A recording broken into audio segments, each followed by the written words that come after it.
Oikein lämpimästi tervetuloa Vertia-podcastin pariin, jonka tehtävänä on parantaa rakentamisen laatua. Tavoitteenamme on, että jokainen Suomessa voisi asua terveessä, energiatehokkaassa ja viihtyisessä kodissa. Studiossa Eetu Laine.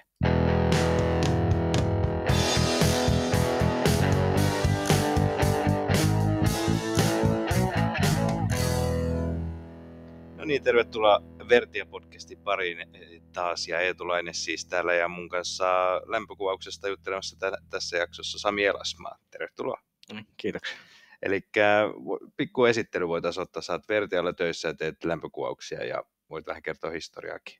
Joo, eli lämpökuvauksia, myöskin tiiveys- ja kosteusmittauksia, ja Vertialla nyt 8 vuotta töissä. Eli vähän niin kuin kaikkia laadunvarmistusmittauksia teet Vertialla. Kyllä. Ja sitten ihan aluksi tietenkin puhutaan lämpökuvauksesta, niin voitaisiin käydä nopeasti läpi, että mitä se pitää sisällään, mitä on lämpökuvaus ja vähän menetelmiä, että mitä toi niin kuin konkreettisesti tarkoittaa, jos tehdään lämpökuvaus johonkin isoon tai pienen kohteeseen. Joo, eli lämpökuvaus on tosiaan lämpökameralla tutkitaan esimerkiksi rakennuksia, rakenteen osia ja muita, jossa sitten kameran ilmaisin muuntaa sen kohteen lämpösäteilyn tämmöiseksi niin kuin lämpötilatiedoksi, ja siitä sitten muodostuu tämä lämpökuva, mihin tämä kaikki data tallentuu. Ja tämmöinen yleisin lämpökuvaus on tämmöiseen niin kuin vaikka asuttuun kohteeseen, mikä tehdään niin kuin vakiintuneissa olosuhteissa, eli siellä on lämpötilat, ilmanvaihto, kaikki säädetty kohdilleen, ja pääasiassa tehdään sitten talviaikaa, jolloin sisäilman ja ulkoilman välinen lämpötilaero on suuri. Ja sitten totta kai näitä muita menetelmiä on tämmöinen rakennusaikainen lämpökuvaus, missä voidaan niin kuin tietyissä vaiheissa tehdä semmoinen niin kuin laadun varmistuksellinen kuvaus, että voidaan jo etukäteen tutkia joku rakenneosuus, joka sitten halutaan varmistaa ennen kuin pintarakenteet lyödään siihen päälle, että se työvaihe on onnistunut ja näin muuten. Ja sitten yksi on tämmöinen tiiveysmittauksen yhteydessä tehtävä ilmavuotojen paikannus, mikä on hyvin samanlainen kuin tuo lämpökuvaus, mutta tässä sitten taas tiiveysmittauksessa käytetään tällaista erityistä laitteistoa, mikä sitten luo joko sitten yleensä niin reilun alipaineen sinne asuntoon, taloon tai muuhun rakennukseen, joka sitten erikseen tehostaa niitä mahdollisia ilmavuotoja, mikä tekee sitten niiden havainnoimisesta helpompaa. Eli siis lämpökuvaus tehdään sitten ei niin kovassa alipaineessa eli asumisolosuhteissa. Niin. Joo, eli sillä pyritään niin kuin tarkistelemaan tai tarkastamaan sitä niin kuin rakenteen, asunnon tai muun tämmöiseen lämpöteknistä toimivuutta niissä normaaleissa käyttöolosuhteissa. Hyvin usein myös siinä itse lämpökuvauksessa havaitaan tämmöiset niin kuin kohtuu pienetkin ilmavuodot, mitkä sitten taas tiiveysmittauksessa sitten näkyisi vielä selkeämmin siinä. Mutta se tavallaan pyritään arvioimaan sitä niin kuin rakennusta siinä normaalissa käyttötilanteessa. Kuinka pienistä vuodoista niin kuin pystyy tämmöisellä pelkällä lämpökuvauksella niin kuin, havaitsemaan? No, tuommoiset varsin pienetkin vuodot kyllä havaitaan, mikäli ne on tämmöisiä niin kuin, tavallaan ulkoa kylmemmästä virtaavia ilmavuotoja. Ja tosiaan niin kuin tuossa olikin, että niin, jos tiiveysmittauksessa havaitaan joku selkeä vuoto tai voi olla pienempikin vuoto, niin kyllä se yleensä myös lämpökuvauksessakin sitten jollain tapaa erottuu. Joo, eli tuossa tuli sitten vähän jo ero, että kun rakennusaikana tehdään yleensä uudiskohteisiin, niin ilmatiiveysmittaus ja siihen mukaan se vuotokohteen paikannus, niin lämpökuvaus on sitten niin kuin eri asia.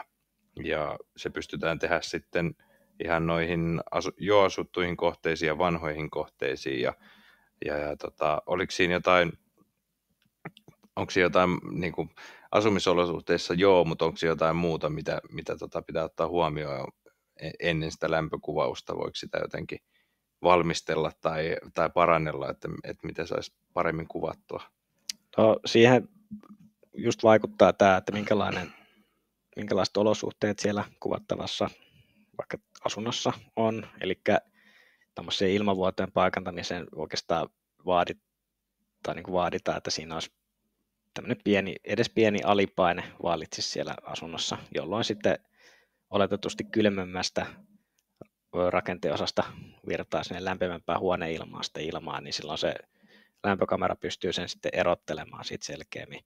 Sitten jos puhutaan ylipaineesta, eli ilma tahtoo pyrkiä sieltä sisältä niin kuin ulos kohti rakenteita, niin silloin se myöskin lämmittää sitä rakennetta, eikä sitä pysty sitten samalla tavalla havaitsemaan. Että voi olla selkeäkin iso joku ilmavuoto, voi olla vaikka oven tiiviste, ikkunan tiiviste, mutta sitä ei vaan yksinkertaisesti sitten näe, kun tämä tila on ylipaineinen.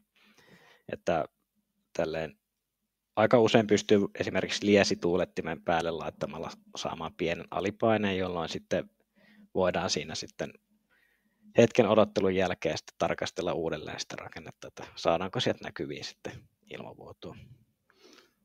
Mites milloin tämmöistä lämpökamera- tai lämpökuvausta sitten tarvittaisiin? Eli tämän voi ilmeisesti tehdä myöskin kerrostaloasuntoon. Jos asuu kerrostalossa tai omakotitalossa, niin milloin mä esimerkiksi tarvitsisin sitä lämpökuvausta mun asuntoon? No se nyt ainakin lähtökohtaisesti voisi olla silleen, että jos epäilee tai on huomannut, että omassa asunnossa, talossa tai muussa, niin joku huone tai joku tietty kohta on niin kuin selkeästi kylmempi kuin kaikki muut siinä, että niin kuin selkeästi viileä lattia tai joku osa seinästä on todella kylmä tai muu, niin näissä kohtaa pystyy niin kuin tosi hyvin koko sen niin kuin rakennuksen käymään läpi ja selvittää sen niin kuin lämpötekninen toimivuus. Ja tämmöisiä muita tapauksia voi olla, että tehdään vaikka joku isompi remonttitaloyhtiö, että vaihdetaan vaikka ikkunat ja halutaan sitten sen jälkeen varmistaa, että onko niiden asennus onnistunut ihan hyvin, ei ole siinä jäänyt mitään, että voidaan tavallaan vielä sitten urakoitsijat tarvittaessa sitten pyytää siihen niin kuin korjaamaan niitä. Ja toinen voi olla sitten, että jos on niin kuin ideana suunnitella vaikka jossain taloyhtiössä joku isompi julkisuusremontti tai muu, sillä voidaan niin kuin kartoittaa, että minkälaisia niin kuin ongelmakohtia löytyy sitten asunnoista. Jos löytyy jotain toistuvaa vikaa kaikista, niin sitten on helpompi niin kuin sen perusteella suunnitella, että vedetään vaikka seinäeristeet sitten ihan kokonaan uusiksi siinä ja tälleen. Joo, eli se onnistuu ihan kerrostalossa, omakotitalossa, joka kämpässä. Kyllä joo, ja tämmöisiä muitakin, mitä tässä nyt tulee mieleen, niin jos tarvii vaikka jotain lattialämmitystä paikantaa, niin sillä saa aika hyvin myös nekin selville sitten, että jos tarvii jotain lattiaa kiinnittää, haluaa jotain siihen, voi olla yleisin vaikka, että uusitaan vaikka jotain kaiteita tai tehdään jotain muita asennuksia, niin nähdään turvallinen paikka sitten, että mihin uskaltaa propata tai muuten porata, niin ei rikos sitten vastuksia tai lattialämmitysputkia. Niin, sitten on vesivahingon paikka ja vertea paikalle siinäkin tapauksessa. No joo, ja lämpökuvaus voi myös näissä vesivahingoissakin olla ihan hyödyllinen, koska sitten taas veden haihtuessa niin myös se rakenne viilenee, niin sillä pystytään aika pian sen vahingon tapahtumisen jälkeen niin tavallaan kartoittamaan se alue, että minne asti sitä vettä on esimerkiksi päässyt sitten menemään, että se on kohtalaisen hyödyllinen työkalu myös siinäkin sitten. Mitäs no tuossa tuli aika hyvinkin selville, että mitä tuollaisella kuvauksella saavutetaan niin kuin yksittäisellä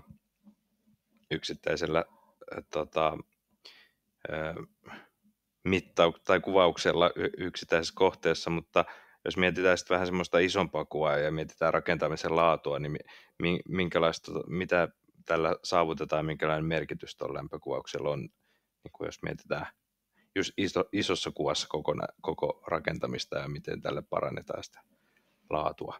No itse näen sen kyllä niin kuin tosi merkittävänä tämmöisenä niin kuin, tavallaan no just laadun parantamisena ja siinä, että keskitytään myös siihen, niin kuin, että rakenteista ja rakennuksista tulisi semmoisia energiatehokkaita, eli vähennettäisiin kaikkea niin kuin lämpöhäviöä ja muuta, ja saataisiin tosiaan myöskin tehtyä niitä jo siinä vaikka rakennusvaiheessa, niin vältytään siltä sitten, että kun on tavallaan kaikki pinnat jo valmiita, että tarvitsisi sitten pitää ruveta niin kuin purkamaan valmista, että saadaan korjattua se joku tietty paikka, mikä olisi jo voitu tehdä silloin heti alusta alkaen. Eli semmoinen niin kuin yleinen laadun parantaminen. Selvä. Onko vielä jotain loppuajatuksia, loppukaneetteja tähän asiaan liittyen vielä lämpökuvausta?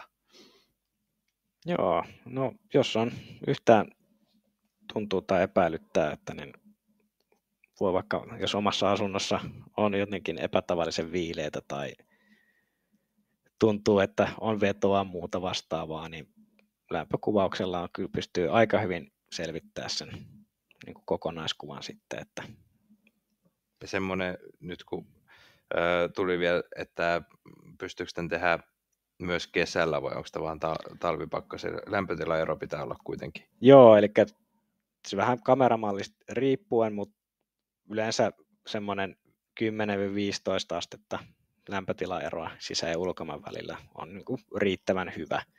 Eli keskittyy siis talvikauteen tämä lämpökuvaaminen. Pystyy jo tuossa niin kuin loppusyksyn ja alkukevään aikana vielä kuvaamaan, mutta ehkä paras tulos saavutetaan sitten, kun on ulkona tämmöinen pakkaskeli. Ei tarvi olla mikään hirveän kova pakkanen, mutta just tämä 15 astetta lämpötilaero niin on yleensä vähintäänkin riittävä. Huomioitavaa just se, että se voi olla houkuttelevaa kuvata semmoisessa -30 asteen pakkasessa, mutta kaikki tämmöinen ääriolosuhteet sitten myös korostaa niitä vikoja. Eli jos on vaikka pidempi tämmöinen kova pakkasjakso, missä olisi vaikka -35 pakkasta pääkaupunkiseudulla, niin voisi ajatella, että tämähän on niin kuin mahdollisimman hyvä sää lämpökuvata, mutta niin se ei ole ihan semmoinen normaali pääkaupunkiseudun lämpötila. Niin ja jos haluaa tosiaan niin kuin hyvin selkeästi löytää vaikka ilmavuoteen, niin sitten suosittelisin sitten tiiveysmittausta siihen. Selvä homma, kiitos Sami ja oikein hyvät jatkot. No, kiitoksia.